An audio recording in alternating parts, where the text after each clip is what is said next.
크립토 라이트하우스 방송 시작합니다. 원래 이 방송은 11월 6일 방송 예정입니다만은 지금 비트코인 가격이 10만 달러 수준으로 급격하게 떨어지고 있습니다.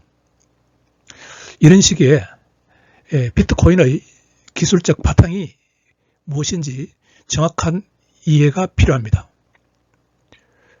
저는 비트코인을 보안 시스템 입장에서 다루는 학문적 입장에서 이런 표현을 쓰기가 좀 못합니다만은 이 방송을 보고도 비트코인의 실체를 이해하지 못하면은 이번 생에는 비트코인을 이해하는 것을 포기해야 될지도 모릅니다. 그러나 이 표현을 다르게 이해하면은 이 유튜브 방송을 이해하면은 비트코인의 기술적 바탕을 이해하게 되고 비트코인의 가치가 어디에 있는지 앞으로 어떻게 될 것인지에 대한 지식을 또 통찰력을 여러분들이 가질 수 있게 될 것입니다.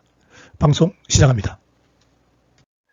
비트코인의 기술적 바탕을 이해하기 위해서 비트코인에서 중요한 부분을 11개의 카테고리로 나눠서 한번 설명하도록 하겠습니다.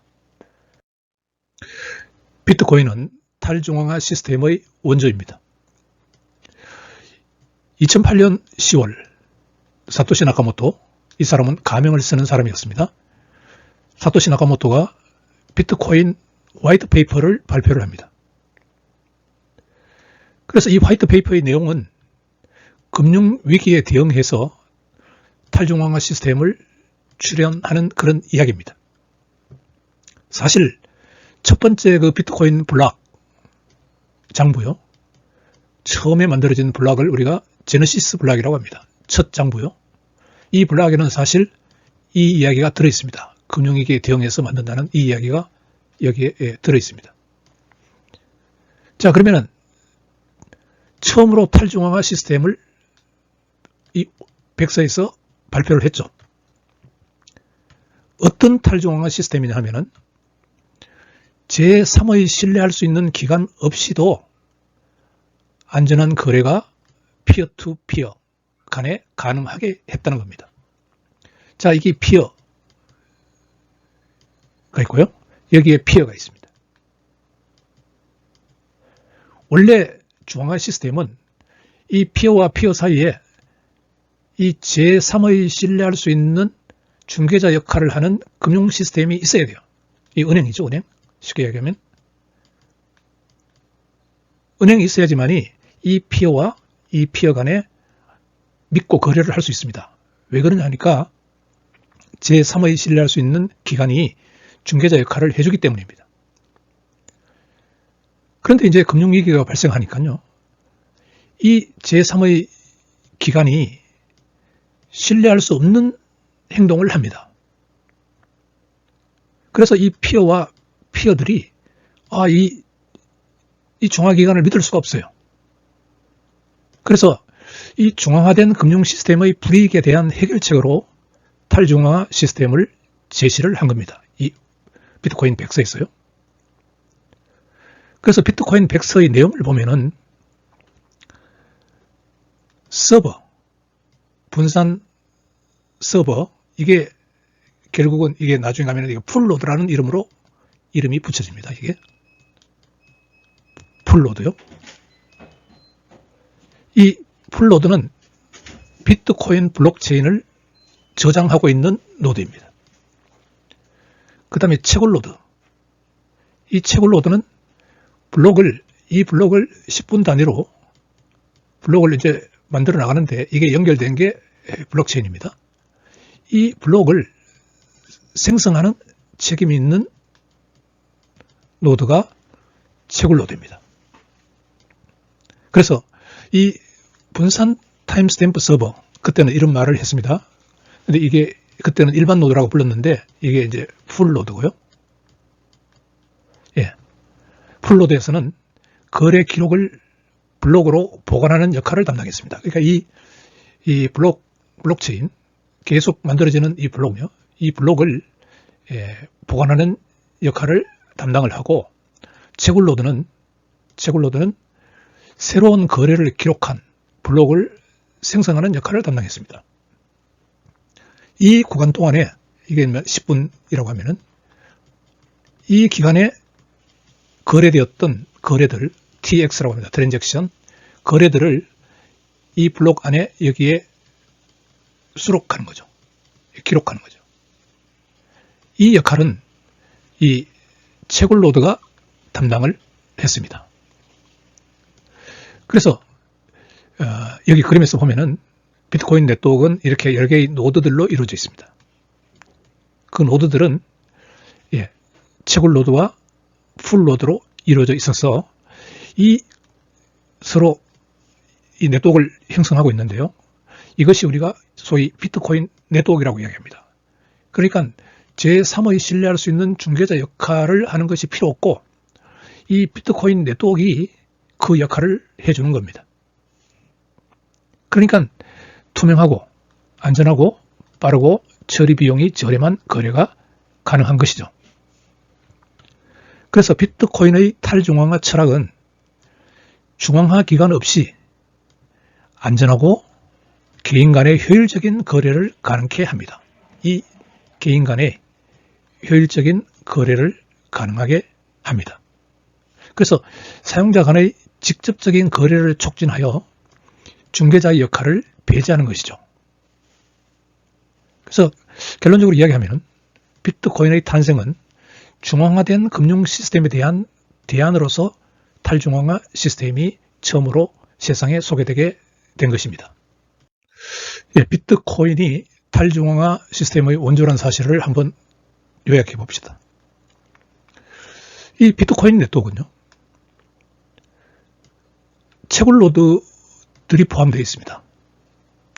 채굴로드는 10분 단위로 이루어지는 거래를 묶어가지고 블록으로 만듭니다. 근데 만드는데 이것을 경쟁적으로 블록 생성을 시도합니다. 그러니까 여러 개의 분산 노드들이, 채굴자 노드들이 경쟁적으로 블록 생성을 시도합니다. 10분 단위로요. 그래서 채굴에 가장 먼저 성공한 블록은 이 보안 조건을 만족한다는 이야기는 이 채굴 작업이 프루프 오브 워크입니다. 나중에 이제 이거 설명을 하는데 이 작업 증명, 이게 이제 워크가 작업이거든요. 워크 작업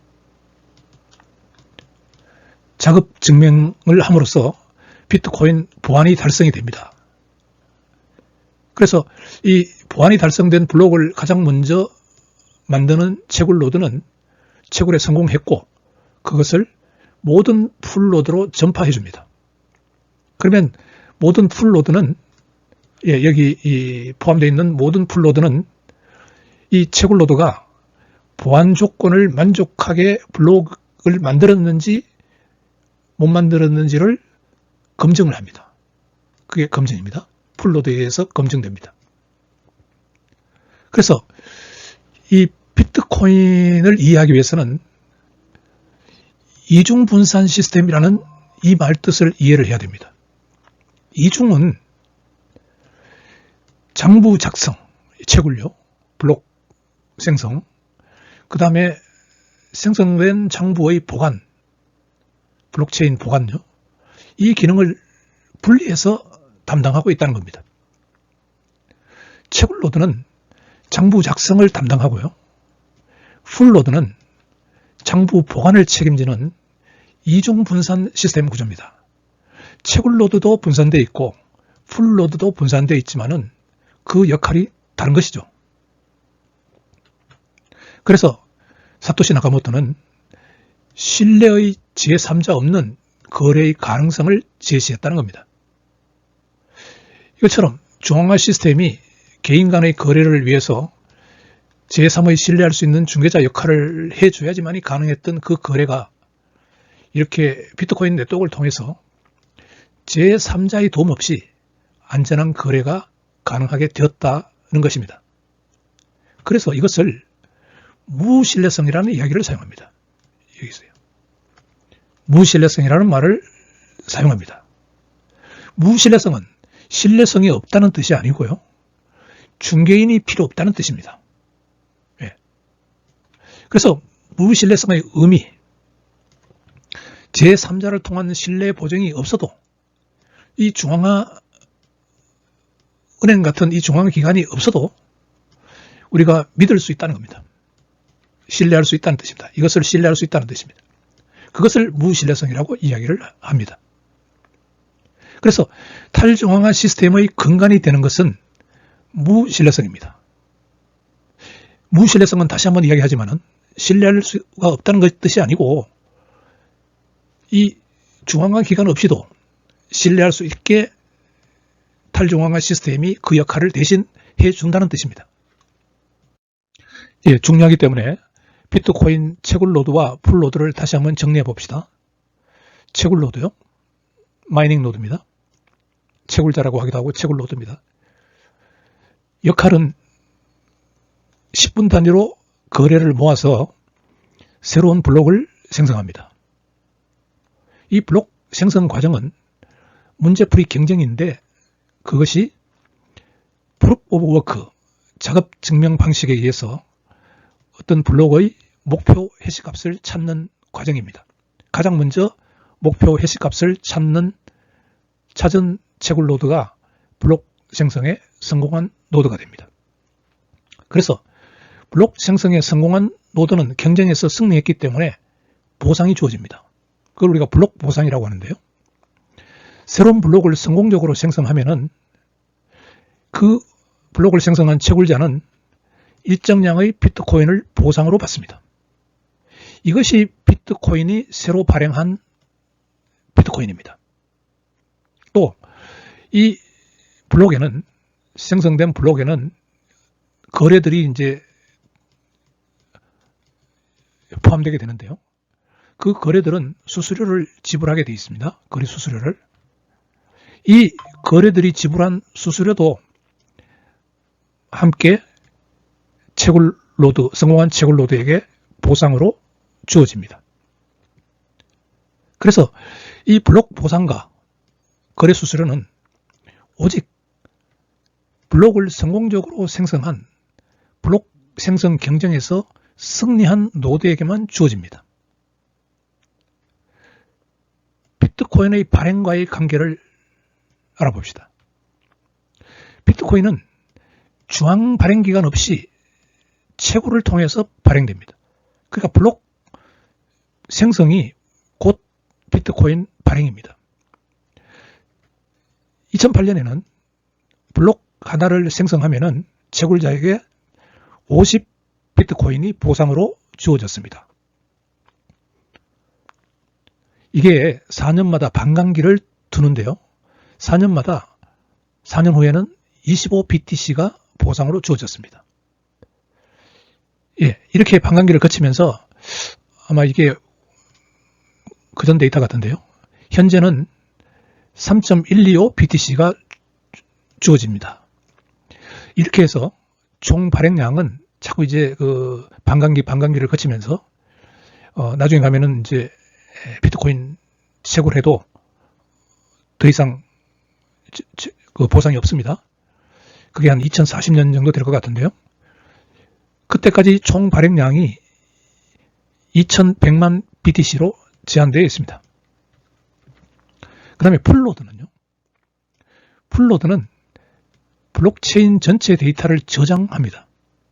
그 다음에 채굴노드가 만든 블록을 검증하고요.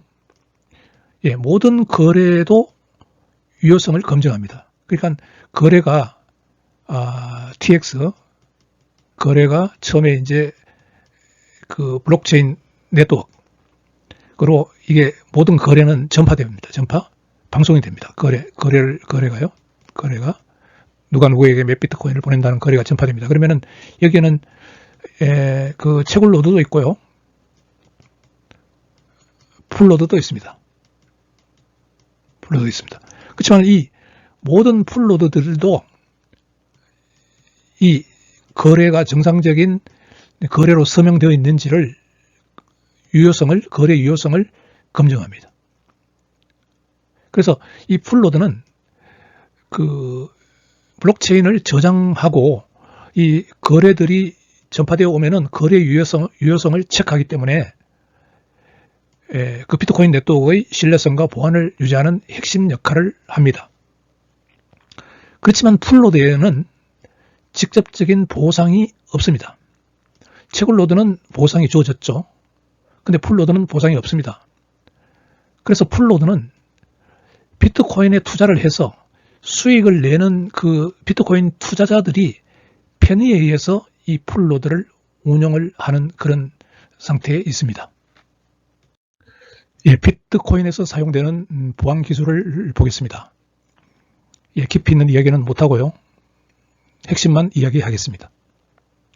원래 그 보안 시스템은 두 가지 방식으로 만들 수가 있습니다. 대칭키 암호화, 다른 하나는 공개키 암호화 방식입니다.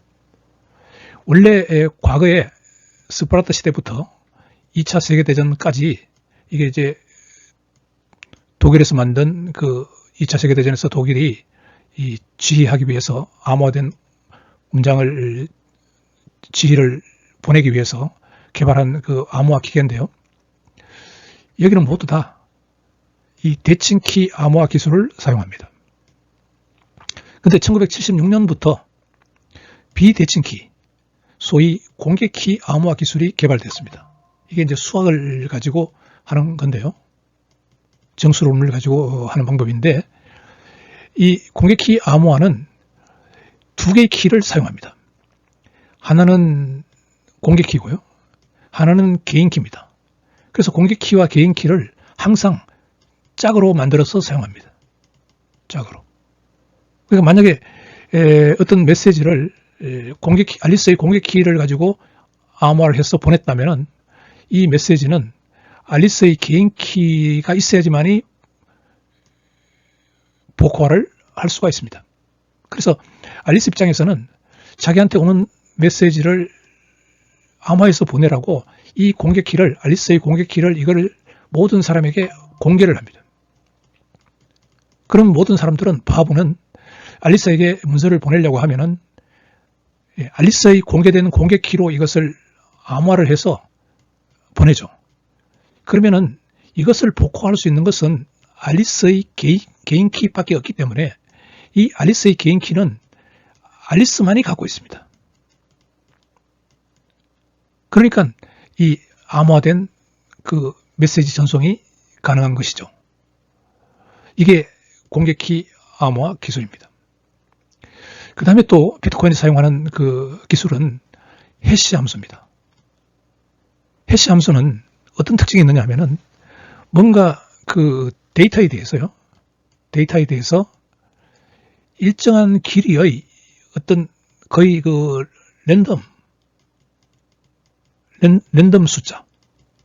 랜덤한 숫자를 발생을 시킵니다.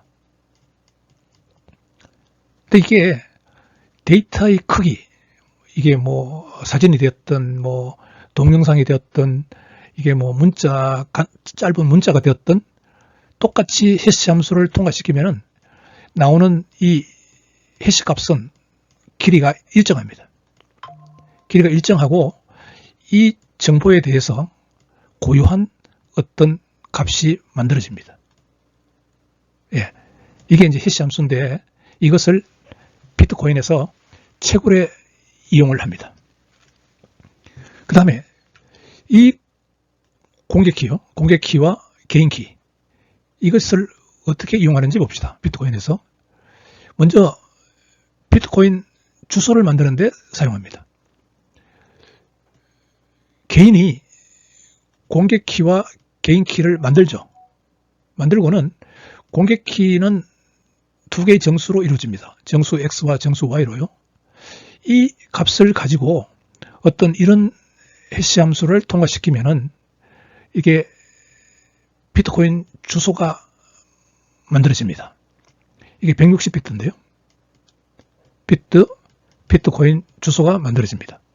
그래서 세상의 모든 사람들이 이 자신이 제3의 어떤 사람이 개입하지 않고 자신이 공개키와 개인키를 만들어서 이 주소, 비트코인을 보관해 놓는 주소조차도 개인이 만들어서 사용하는 것이죠.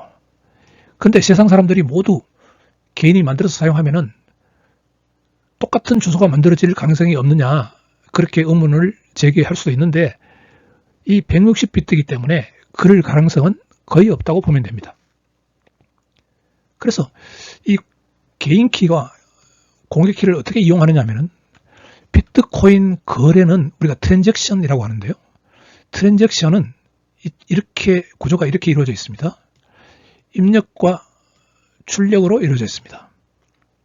출력에는 스크립트와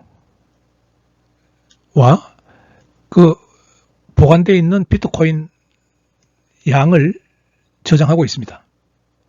그래서 만약에 새로운 트랜잭션이 이 주소에 비트코인을 인출해서 이쪽 주소로 옮기려고 하면은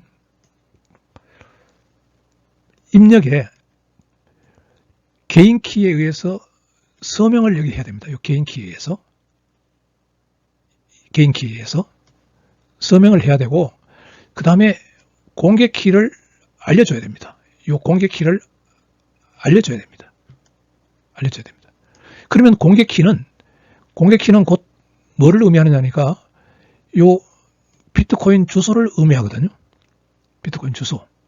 그래서 요 요걸 보고 요 비트코인 주소에 가면은 여기 출력에 우리가 스크립트라고 하는 그 분석하는 그 간단한 프로그램이 여기 들어 있습니다. 그거는 이 개인 키에 의해서 전자 서명이 제대로 이루어졌느냐 하는 것을 확인하는 간단한 프로그램 코드입니다.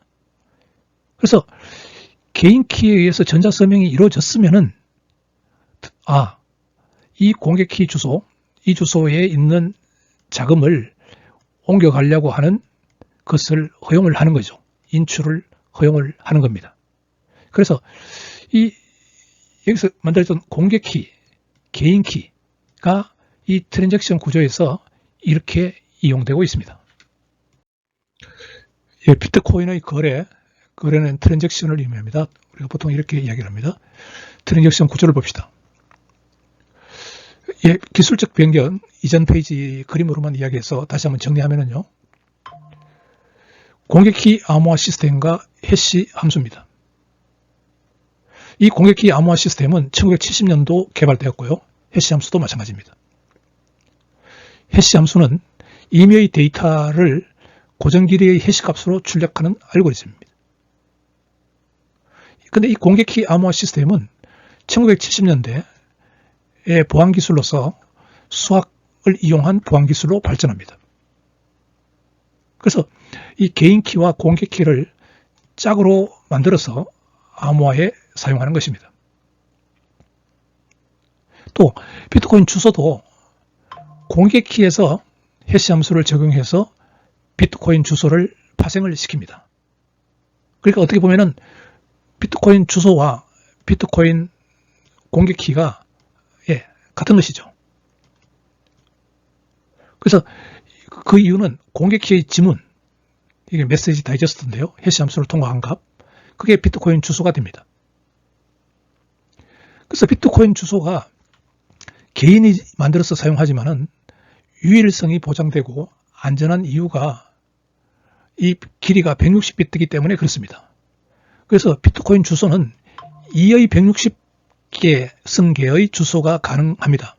그래서 중복으로 만들어질 가능성이 거의 없는 안전한 주소 생성이 가능한 것이죠.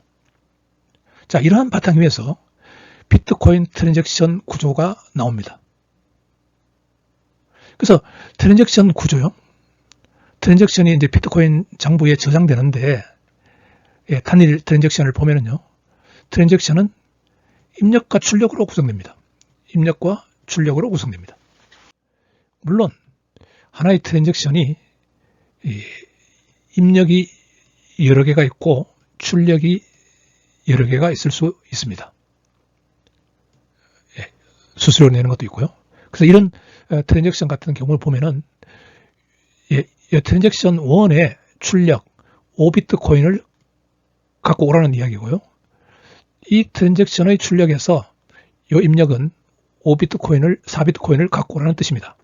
그래서 총 9비트 코인을 갖고 와서 이 출력으로 6비트 코인을 보내고 이 출력 주소로 2비트 코인을 보내고 나머지 1비트 코인은 수수료로 보내겠다는 그런 뜻입니다. 그래서 요 입력과 출력으로 구성되는데 입력은 어떤 정보가 들어있느냐 하면까 서명이 들어있고요. 개인키로 서명을 하죠. 자신의 개인키로. 공개키 암호화에서 공개키와 개인이 공개키와 개인키를 만들어서 사용한다고 그랬죠. 자, 이 서명은 이 개인키를 가지고 서명을 하는 거고요. 요 이전 트랜잭션의 출력 주소는 이 공개키로부터 만들어서 여기다가 제시를 합니다. 그러면은 요 출력 주소에 가서 비트코인을 인출해 오라는 뜻입니다. 여기요. 그러면 인출해서 가져가게 되겠죠. 그렇게 됩니다. 그래서 출력에는 수신자의 공개키와 전달할 자산 정보를 포함하고 있습니다. 여기. 주소와 자산 정보. 몇 비트코인이 여기 자산 정보요. 5비트 코인이 들어있고 4비트 코인이 들어있고 이 자산 정보를 포함하고 있습니다. 그 비트코인 트랜잭션 거래요. 거래의 시작과 완료되는 시점을 한번 봅시다. 비트코인 블록체인은 인터넷 위에 있는 2층 네트워크이죠. 그 2층 네트워크를 꾸미는 주체가 채굴노드와 풀노드입니다. 채굴노드는 블록을 생성하고요. 장부를 작성하고 풀노드는 그 채굴노드가 작성한 블록을 검증하고 영구히 보관하는 역할을 담당합니다. 채굴노드들이 탈중앙화되어 있다는 것은 누구나 채굴노드가 될 수 있고 채굴 성공 시에 보상금을 받습니다. 채굴노드의 수가 많으면 많을수록 블록체인 네트워크는 더 탈중앙화 되어 있는 것입니다. 그래서 이 트랜잭션은 신규 트랜잭션들은 방송이 되고 또 이 트랜잭션들이 방송이 되기 위해서는 전파가 되고 생성된 블록도 전파가 됩니다. 그 그림을 위에서 한번 보도록 합시다. 먼저 거래 트랜잭션을 이제 사용자가 요청을 하겠죠. 그걸 이제 TX라고 합시다. 새로운 거래가 이 거래는 TX는 모든 노드로 전파됩니다. 이 풀노드와 여기 이제 마이닝 노드고 여기 이제 풀노드라고 하면은 모든 풀노드와 채굴노드로 전파가 됩니다. 그래서 수신한 모든 노드는 거래의 그 입력에 보면은 아까 그 입력에 보면은 전자 서명이 있었죠. 개인키로 한 서명요. 서명. 이것을 서명을 확인합니다. 그래서 이 새로운 이 제기된 트랜잭션요. 이 트랜잭션은 블록체인 네트워크를 통해서 세상의 모든 또 채굴노드에게 전파가 됩니다. 풀노드에게도 전파되지만은 모든 채굴노드에게 전파가 됩니다. 그러면 채굴노드는 이 검증된 거래들을 이 서명을 검증을 하죠. TX들이 올 때마다 검증을 합니다. 그래서 검증된 것들을 10분 단위로 묶어서 블록을 생성하기 위한 문제풀이 경쟁을 합니다. 이게 작업증명 방식입니다. POW 방식이고요. 그래서 이 채굴노드들이 서로 작업증명 방식으로 블록을 만드는 경쟁을 하는 거죠. 그래서 채굴에 성공한 채굴노드는 블록을 모든 풀노드로 다시 전파를 합니다. 블록을 모든 풀노드로 얘가 채굴에 성공했다라고 하면은 모든 풀노드로 이렇게 전파를 합니다. 전파를 해줍니다. 그래서 채굴노드가 블록을 만들고 일반 노드, 처음에는 일반 노드란 말을 썼는데 지금은 풀노드란 말을 씁니다. 풀노드가 이를 검증하고 받아들여내는 과정이 우리가 합의라고 그렇게 이야기를 합니다. 그래서 신규 블록을 수신한 이 풀노드는 블록이 제대로 만들어졌는지 검증 후에 블록체인을 확장해서 영구히 블록을 보관하게 됩니다. 그러면은 이제 모든 풀노드가 새로운 블록을 확장해서 블록체인에 보관하게 되는 시점에 이 처음에 제기됐던 이 거래는 완료가 됩니다. 그걸 우리가 최종성이라고 그렇게 이야기를 합니다. 예, 그러고 보면은 풀노드는 비트코인 블록 전부를 저장합니다. 분산되어 있는 모든 풀노드가 이 블록체인 전체의 복사본을 다 갖고 있는 것이죠. 그래서 보면은 블록에는 트랜잭션들요, 10분 단위로 유효성이 검증된 트랜잭션들이 이게 이제 묶여져 가지고 해시 함수를 각각 이진출이라 그러는데, 이걸 따라서 해시 함수를 통과시켜 가지고 최종적으로 어떤 이 트랜잭션에 대한 최종 해시값, 그걸 우리가 루트 해시라고 합니다. 루트 해시값이 이 블록 헤더라 그러는데, 이 블록 헤더요, 블록 헤더에 요 루트 해시값이 포함됩니다. 그러면은 요 또 블록 헤더에는 이전 블록의 블록 해시값이 여기에 포함되어 있습니다. 요 이전 블록의 블록 해시값이요. 예. 그래서 그 이전 블록의 블록 해시값은 이런 것들이 해시 함수를 통해서 나온 해시값이죠. 그 다음에 이제 요거는 프루프 오브 워크 작업을 하기 위해서 요 난스 값이 이제 사용되고요. 그렇게 해서 채굴에 성공하면은 요렇게 해서 예, 블록이 완성됩니다. 그래서 이게 여기 트랜잭션들을 여기 4개만 했는데요. 보통 여기 한 200개 가까이 여기 포함됩니다. 그래서 이게 이제 n 번째 생성된 블록, n 플러스 1번째, n 플러스 2번째 생성 블록, 이것들이 이 풀노드가 전부를 저장하게 되는 것입니다. 그래서 그 시간의 흐름에 따라서 발생한 트랜잭션들을 일정 간격으로 묶어서 10분 단위로 묶어서 블록으로 만들고 이전 블록에 연결하여, 이전 블록에 연결한다는 것은 요 이전 블록의 블록 해시 값을 여기 헤더에 집어넣어서 요 블록 해시 값을 만든다는 뜻입니다. 연결하여 블록체인을 확장해 나가는 일이 2008년부터 현재까지 계속되고 있다는 것입니다. 예, 드디어 이제 POW를 한번 봅시다. 작업적 명령. POW는 10분 단위로 비트코인 채굴자 간의 문제풀이 경쟁입니다. 문제풀이 경쟁은 누가 블록 해시 값을 목표로 하는 이 해시 값보다 작은 값을 만들어내느냐입니다. 목표 해시 값요. 이게 아주 작은 숫자죠. 앞에 0으로 시작하는 거니까요. 그러니까 채굴에 성공하려면은 이 해시 값보다 작은 값을 찾아내야 됩니다. 그래서 이제 이 예를 든 그림이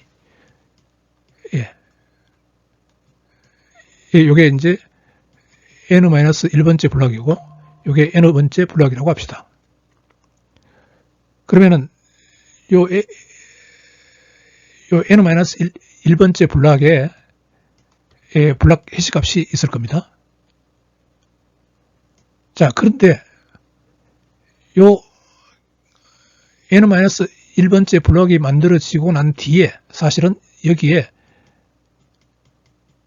또 새로운 트랜잭션들이 도달을 했어요. 그게 10분 동안 이런 트랜잭션들이 도달을 했다고 합시다.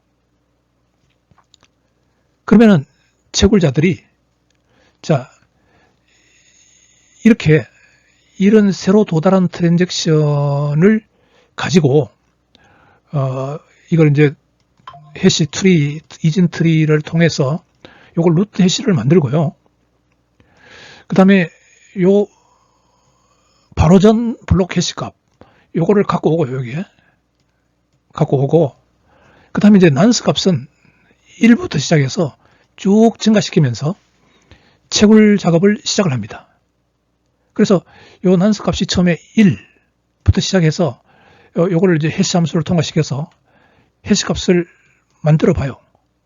그래서 나온 해시 값이 목표 해시 값보다 큰지 작은지 체크합니다. 이게 목표 해시 값이 아주 작은 값이기 때문에 이게 나오기가 쉽지 않겠죠. 그러면은 난스를 1을 증가시킵니다. 그래서 1을 증가시켜서 요 값을 1을 증가시키죠.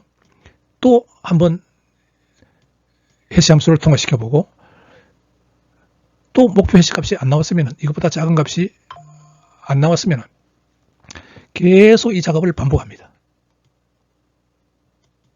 계속 반복을 해요. 이 작업이 엄청나게 많은 반복을 해야 됩니다. 이런 숫자가 나올 때까지. 근데 이 숫자가 나오는 것은 이게 해시 함수의 특징이 이게 랜덤하게 나오는 거거든요. 랜덤하게. 그래서 세상의 모든 채굴 노드들이 이 작업을 수행하지만은 누가 먼저 이 값을 목표 해시값보다 작은 해시값을 만들어내느냐 하는 것은 누가 빨리 이 반복을 컴퓨터가 막강해가지고 이 반복을 많이 트라이 해보느냐 여기에 달려 있습니다. 그래서 채굴자의 능력을 우리가 해시 능력이라고 그렇게 얘기합니다. 해시 능력. 해시 능력이라는 것은 얼마나 많이 시도해 보느냐. 컴퓨터가 얼마나 많이 시도해 볼 수 있느냐. 그래서 해시 능력이 아주 막강한 그 채굴자. 그 마이닝 공장입니다. 공장. 엄청나게 컴퓨터를 가지고 그래픽 카드로 아니면은 그 마이닝 전용 칩을 이용해서 엄청난 그 해시 함수를 해시 능력을 가지고 있는 그 채굴자들이 대부분 채굴을 다 해갑니다. 그래서 먼저 이 목표 해시값보다 작은 해시값이 만들어지면은 그 채굴 노드는 그 현재 값이 블록 해시값으로 확정이 되고요. 이 블록 해시값으로 확정이 되고 그 다음에 그 채굴 성공이 되어서 이 블록을 모든 풀노드에게 전파를 합니다. 모든 풀노드들에게 전파를 하죠. 그러면 모든 풀노드는 이 블록 해시값이 만들어진 이것을 수신하고 제대로 블록 해시값이 만들어졌는지 자기가 갖고 있는 이 트랜잭션들을 가지고 한번 검증을 해봅니다. 그래서 검증해서 완료되면은 이게 이제 이 블록이 합의가 된 것이죠. 그러면 모든 풀노드들은 블록체인에 이 N 번째 새로운 블록을 확장을 해 나갑니다. 풀노드가 공유하는 사본 데이터, 복사본요. 사본 데이터는 블록체인도 있지만은 UTXO 목록도 가지고 있습니다. 자, 그 부분이 비트코인을 이해하는데 가장 중요하면서도 보통 사람들은 잘 이해를 하지 못하는 게 이 UTXO 시스템입니다. 거기에 대해서 보도록 합시다. 비트코인은 트랜잭션 구조가 입력과 출력으로 되어 있다 그랬죠. 그런데 사토시 나카모토가 비트코인을 설계를 할 때, 트랜잭션을 설계를 할 때 인출 방법을 딱 정했습니다. 그 인출 방법은 뭐냐면은 트랜잭션을 한번 출력을 인출을 해 가버리면은 이게 이 트랜잭션 1에서 이 블록체인에 이게 저장되어 있겠죠. 블록체인이 어딘가 블록에 저장되어 있을 겁니다. 근데 이 출력을 새로운 트랜잭션이 입력에 서명을 해가지고 이것을 갖고 가버리면은 이 트랜잭션은 이제 텅 비어 있는 트랜잭션이 됩니다. 비어 있어요. 비어 있습니다. 그래서 그 트랜잭션 출력을 한번 사용하면은 이 두 번 다시 사용할 수 없습니다. 왜? 여기 있는 만약에 여기 출력이 5비트코인이 있다. 그러면 인출해 갈 때는 잠금을 남겨놓으면 안 됩니다. 5비트코인을 모두 다 인출해 가야 됩니다. 그 비트코인은 그렇게 설계되어 있습니다. 그렇다면은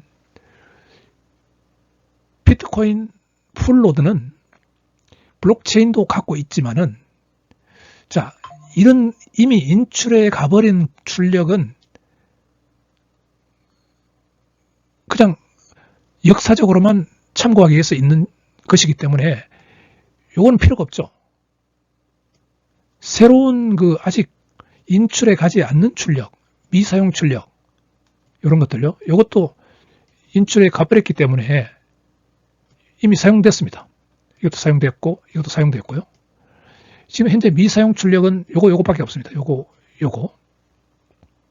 그래서 UTXO라는 것은 트랜잭션에 있는 출력 가운데 아직 사용되지 않는 출력, 아직 사용되지 않는 거래 출력, 요게 UTXO 목록, 여기에 보관되어 있는 겁니다.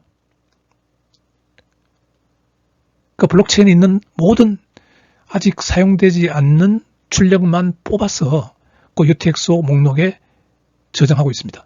그래서 풀노드들은 이 블록체인도 갖고 있지만은 이 블록체인으로부터 아직 사용되지 않는 출력만 뽑아내서 이것을 데이터베이스로 목록으로 항상 갖고 있는 것이죠.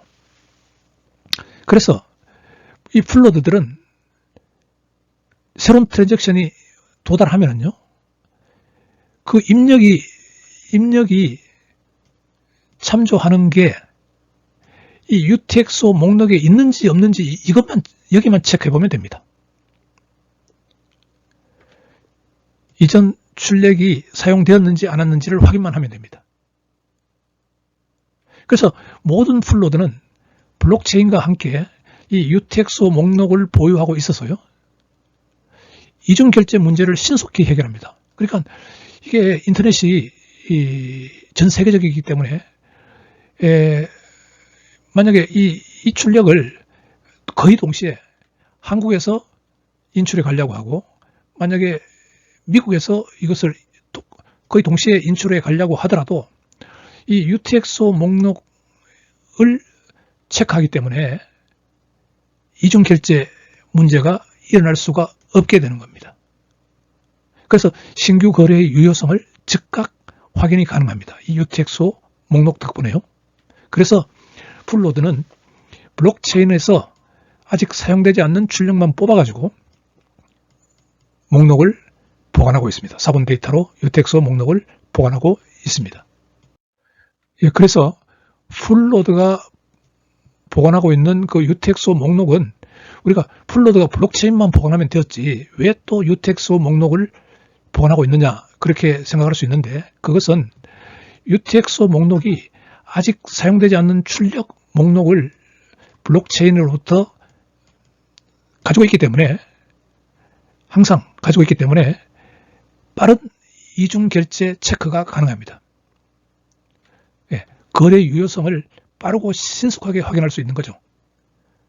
그래서 이와 같은 그 UTXO 개념이 성립하는 이유는, 사토시 나카모토가 비트코인 인출 방법을 설계를 할 때 트랜잭션 출력은 한번 사용하면은 다시 사용할 수 없도록 만들어 놓았기 때문입니다. 한번 가지고 오면은 이 출력은 더 이상 비어 있는 것이죠. 이것도 가지고 와버리면은 이 출력은 비어 있는 겁니다. 그래서 이 UTXO만 아직 미사용 출력요, 미사용 출력을 이렇게 목록을 계속 풀노드는 이렇게 업데이트 해 나가고 있습니다. 블록이 만들어질 때마다 거기에 있는 트랜잭션을 잘 관찰해서 블록체인으로부터 트랜잭션을 봐서 미사용 출력만 뽑아가지고 이렇게 보관하고 있습니다.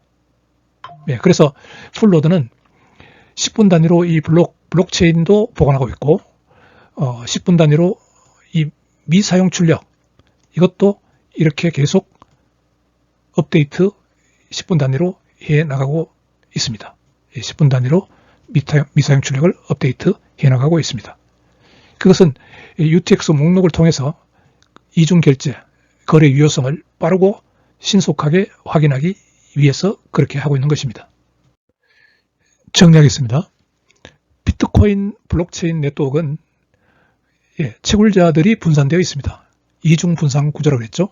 채굴자들이 분산되어 있습니다. 채굴자들은 서로 경쟁적으로 블록을 생산합니다. 그 생산하는 방법은 프룹 오브 워크 방식입니다. 운영 주체는 당연히 채굴자 노드들이고요. 그래서 경쟁을 하기 위해서는 해시 함수, 해싱 능력이 막강해야 됩니다. 그래야지만이 채굴에 성공할 수 있으니까요. 그래서 아주 고성능 컴퓨터와 그 병렬로 여러 가지 그 해시 함수를 병렬로 수행하기 때문에 전력이 엄청나게 들어갑니다.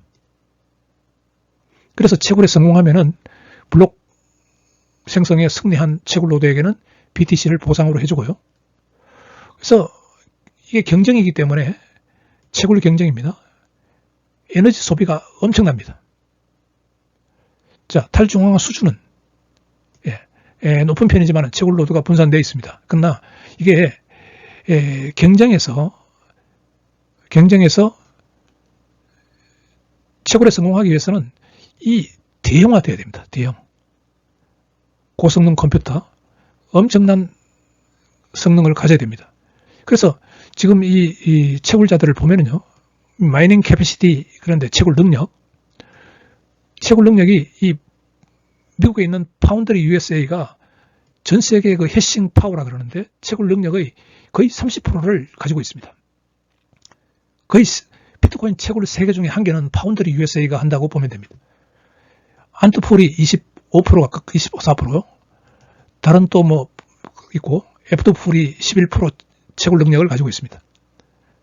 그 나머지는 조그만 것들은 갖고 있지만은 대부분이 하나, 둘, 셋, 넷 이것이 거의 대부분 그 채굴을 다 해갑니다. 더군다나 그 채굴자 노드들은 이 미국에 많이 분산되어 있고요. 분산되어 있다고 하지만은 한 10개가 안 됩니다. 10개 정도입니다. 유럽에 몇 개 있고요. 아시아에 권에 뭐 몇 개 있고, 이 정도입니다. 비트코인 블록체인 네트워크를 구성하는 하나는 풀노드입니다. 이중 분산 구조에서 채굴 노드와 두 번째 풀노드가 있죠. 이 풀노드는 비트코인 블록체인을 저장하는 주체가 됩니다. 그래서 우리가 이 풀노드라고 하고요. 전체라는 말이 비트코인 블록체인 전체를 보관하고 있다는 그런 뜻으로 전체 노드입니다. 풀노드입니다. 노드의 역할은 그 채굴 노드가 만든 블록, 그 다음에 그 10분 단위로 도달했던 그 트랜잭션들을 검증하고 채굴 노드가 만든 블록도 검증합니다. 그리고 검증이 완료되면 그 블록을 저장을 하고 있죠. 그래서 이 데이터 구조는 비트코인이 저장되어 있는 곳은 사실은 UTXO, 아직 사용되지 않는 출력, 거기에 비트코인이 저장되어 있는 겁니다. 트랜잭션 중에서 아직 사용되지 않는 출력, 여기에 비트코인이 기록되어 있습니다. 그래서 UTXO 목록을 별도로 풀노드는 보관하고 있는 것이죠. 블록체인도 보관하고 있지만은 이 UTXO 목록도 보관하고 있습니다. 그래서 저장 방식은 모든 풀노드가 동일한 블록체인 복사본을 보유하고 있고 UTXO 목록도 보유하고 있는 겁니다. 확장성은 이게 너무 이제 그 블록체인 볼륨이 너무 크다 보니까 그 경량 노드가 있는데 이 경량 노드는 블록체인 블록에서 블록은 헤더 부분이 있습니다. 이 헤더만 보관하는 노드가 이 경량 노드입니다. 그래도 이제 그 거래 유효성을 요것만 보면은 확인할 수가 있거든요. 조금 한 단계 더 거쳐야 되지만은 그래서 그렇게 확장성을 경량 노드를 둘 수 있고요. 또 이 풀 노드는 스마트 계약 기능은 없습니다. 이거는 비트코인의 1세대 블록체인이기 때문에 그렇습니다. 그래서 현재 그 비트코인 풀 노드들은 전 세계적으로 약 2만 개가 있는 걸로 그렇게 조사되고 있습니다. 오늘은 비트코인 블록체인 네트워크 기본 기술, 바탕이 되는 기술에 대해서 중점적으로 방송했습니다. 이것으로 방송을 마칩니다. 감사합니다.